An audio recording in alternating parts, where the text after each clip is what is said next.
retrouve dans cette nouvelle vidéo qui sera un petit mélange de plein de choses.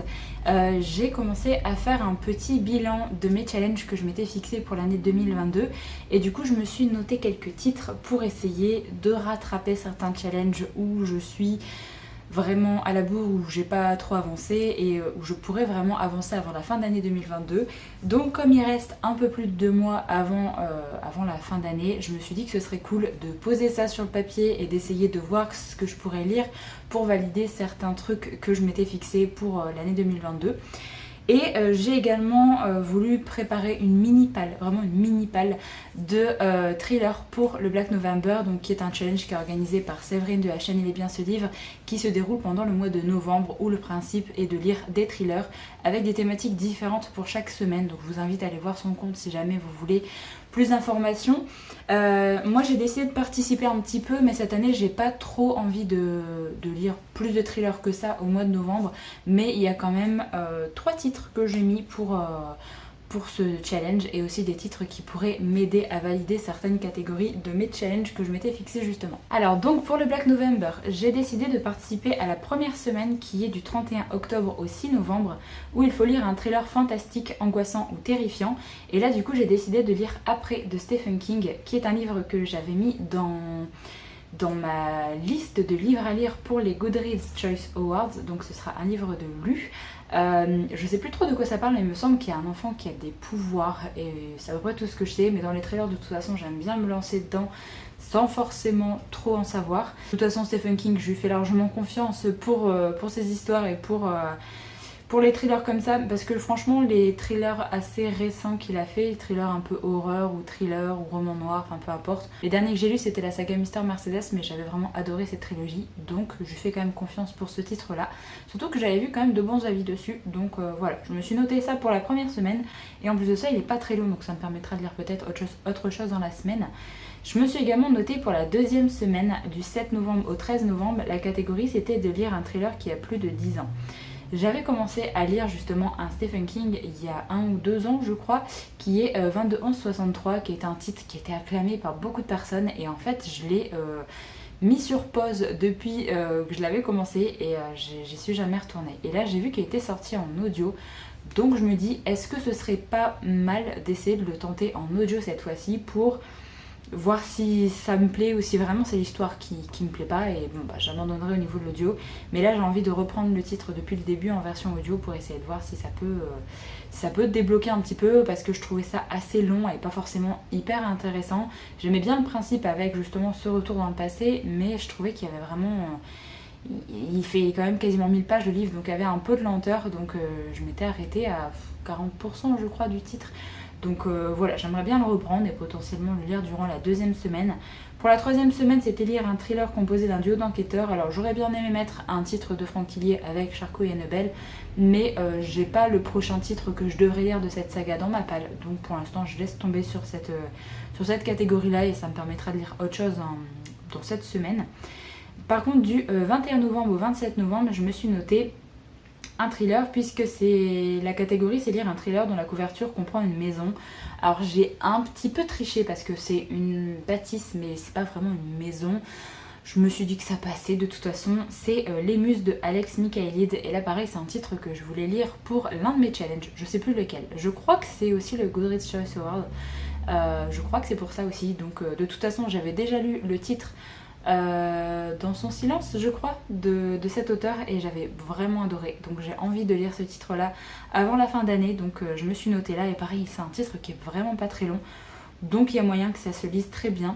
Et par contre la toute dernière semaine qui est très courte, du 28 au 30 novembre, il faut lire un roman d'Agatha Christie, mais j'ai pas trop envie d'en lire en ce moment, donc je laisse tomber cette catégorie aussi. Non, je me suis également noté quelques titres à lire. Là c'est plus une palle un petit peu de fin d'année on va dire, même si je vais lire d'autres choses et je risque de me faire une palle d'hiver potentiellement à partir de mi-novembre ou début décembre peut-être. Je sais pas encore si je participerai au Cold Winter Challenge, j'ai pas encore décidé cette année, mais c'est sûr que je me ferai une pile à lire hivernale, donc ça je vous la ferai en temps et en heure. Mais là du coup je me suis noté quelques titres que je vais pouvoir lire pour avancer dans mes sagas, notamment avancer ou terminer des sagas. et également des titres que j'ai envie de lire pour certains challenges, également des titres que je m'étais noté à lire cette année. Pour avancer dans les sagas, je me suis noté le tome 2 de la saga Le sang et la cendre de Jennifer Larmentrout, donc c'est Un royaume de chair et de feu. Il est gros, mais c'est quand même du Jennifer Larmentrout, ça se lit quand même assez vite. Donc j'ai pas forcément peur de la grosseur du livre. Je sais qu'il reste plus qu'un peu plus de 2 mois et que ça va peut-être être compliqué de lire tout ce que je vais vous présenter. Mais j'ai bien envie de me le caser peut-être justement au mois de novembre, la semaine où par exemple j'ai pas de thriller à lire. Je pense que ça peut être très très chouette de me caser ce livre-là. Et comme le tome 3 est prévu, il me semble quand même assez tôt dans l'année 2023. Donc je me dis que j'aimerais bien caser celui-là avant la fin d'année 2022, comme ça je serai à jour dans cette saga et ça ce serait plutôt chouette. Une autre saga où je veux être à jour également avant la sortie du tome 3 qui devra normalement se faire en 2023, mais là je crois qu'on n'a pas d'infos sur la sortie pour l'instant, c'est la saga Serpent and Dove, donc avec le tome 2 Blood and Honey de Shelby Mahurin. J'avais vraiment beaucoup aimé le premier tome et j'ai très très hâte de lire ce tome là. J'aimerais bien le commencer avant fin octobre parce que c'est une histoire où on parle de sorcières, un peu de chasse aux sorcières et du coup avec l'ambiance un petit peu de l'automne et d'Halloween, j'aimerais bien le sortir avant fin octobre et j'ai très très hâte de lire ce tome 2, donc je l'ai mis également là. J'ai également une troisième saga où j'aimerais bien être à jour et là le tome 3 qui va sortir au mois de novembre, je ne l'ai pas encore forcément, c'est bien sûr la saga Skyward de Brandon Sanderson. Je veux vraiment lire ce tome 3 dès que je peux, donc mois de novembre ou peut-être début décembre. Mais j'adore cette série, j'adore Brandon Sanderson et j'ai envie d'être à jour dans cette série. Donc forcément, ce sera un livre qui va être lu avant la fin d'année. Je me suis également noté 5 autres séries où je peux facilement terminer la série quand même parce qu'il reste qu'un seul tome. Je me suis noté le tome 2 de la saga London and Shay de Brittany Setcheri, donc c'est une duologie de romances contemporaines. J'avais vraiment adoré le premier tome et il ne me reste plus que le deuxième tome à lire et beaucoup de personnes ont adoré limite encore plus le deuxième tome que le premier. Donc forcément j'ai très très hâte de lire cette suite. Ensuite j'ai noté le tome 3 de Cassidy Blake, donc là je vais potentiellement peut-être le lire au mois de novembre je pense. Ce sera une saga jeunesse fantastique de terminer également et j'ai vraiment hâte de voir un petit peu comment ça va se terminer pour notre héroïne. J'ai ensuite mis le troisième tome d'une grosse saga, je l'avais mis dans ma pile à lire automnale et pour l'instant je ne l'ai pas encore sorti. C'est le tome 3 de Nevernight de J. Christophe, mais il est énorme vraiment. Il fait quasiment 900 pages donc forcément je rebute un petit peu ma lecture, mais j'ai vraiment bien envie de terminer cette saga. Cette année aussi ce serait vraiment une bonne chose de faite, elle traînerait pas trop dans ma pile à lire donc ce serait cool. Et également un titre qui traîne déjà depuis quelques mois dans ma pile à lire, c'est Le Gang des prodiges, le tome 3 de Marissa Meyer. J'ai toujours pas lu ce troisième tome et pareil c'est une grosse briquette, donc là ça va être compliqué peut-être de tous les lire, il fait 650 pages et le problème c'est que j'ai peut-être pas assez d'éléments du tome 2 qui me restent en tête, donc faudrait que je vois s'il n'y a pas des résumés spoilers en fait des 2 premiers tomes pour essayer de me remettre à fond dans cette série avant de lire le tome 3. Et une autre série que j'ai notée mais que j'ai pas encore en ma possession parce que le deuxième et dernier tome n'est pas encore sorti, c'est Le Trône des 7 îles. J'avais beaucoup aimé le premier tome aussi, c'était très chouette. C'est pas forcément une série coup de cœur mais ça se lit vraiment très bien et j'aimerais bien avoir la conclusion de cette série avec ce tome 2. Sinon au niveau des titres que je me suis noté pour les challenges, je me suis noté Justicière de Brandon Sanderson, donc c'est le tome 3 de la saga des archives de Rochard. Je l'ai à peine débuté donc je suis tout doucement en train de commencer la lecture de ce troisième tome. Ce sera une lecture qui va m'accompagner un petit peu pendant d'autres lectures aussi, mais j'avais vraiment très très hâte de lire ce troisième tome. Je vous avais présenté la nouvelle que j'ai lue du coup qui est Dance Chord, qui est la nouvelle 2.5 de cette série. Je l'ai lue il n'y a pas longtemps et du coup j'avais très envie de continuer dans cet univers. Du coup je me suis noté Les Muses forcément d'Alex Michaelis qui fait partie d'une catégorie du challenge Goodreads Choice Awards que je me suis fixé. Après de Stephen King également, donc ça c'est bon. Je me suis également noté Les Sirènes de Malibu de Taylor Jenkins Reid que j'aimerais beaucoup lire et j'envisage de me le prendre en VO parce que j'avais lu The Seven Husbands of Evelyn Hugo justement en VO et je trouve que l'anglais est assez accessible parce que c'est du contemporain. L'écriture de l'auteur est soignée mais en fait elle n'est pas compliquée à lire en VO, donc j'aimerais bien m'y remettre justement à lire un petit peu en VO. Donc potentiellement je me prendrai celui-là pour peut-être le lire peut-être au mois de décembre celui-là parce que j'ai déjà beaucoup de choses à lire avant.